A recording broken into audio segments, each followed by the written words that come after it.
সবে মাত্র আচার বানাইলাম, আমার আমের আচার, কাঁচা আমের আচার, টক ঝাল মিষ্টি আমার নিজের হাতে বানাইলাম।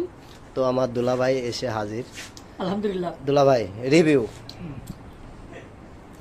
কিরকম হয়েছে? আপনার এই আচারের আসলে কিভাবে যে প্রশংসা আর কি, খুব সুন্দর স্বাদ হয়েছে, খুব সুস্বাদু। তবে হ্যাঁ, আমার মনে হয় আপনি বাংলাদেশে যায় এই বিদেশ না পড়ে থেকে এই আচার বানায় আর এই যে পুরনো বোতল মতন সংগ্রহ করে আপনি আচার বানায় ব্যবসা করলে মোটামুটি আপনার ব্যবসা ভালো চলবে বলে আমি মনে না করি। আমি ঠিক আছে, মন্তব্য করার জন্য ধন্যবাদ। ঘটনা হচ্ছে কি, বাড়িতে যেরকম মা বোনেরা বানায় ঠিক আছে সেরকম হয়েছে কিনা? হ্যাঁ আলহামদুলিল্লাহ, সেই সুন্দর সুস্বাদু হয়েছে, সুস্বাদু হয়েছে না? সেই স্বাদ হয়েছে। যাক আলহামদুলিল্লাহ। ধন্যবাদ আপনাকে আমার কাছে।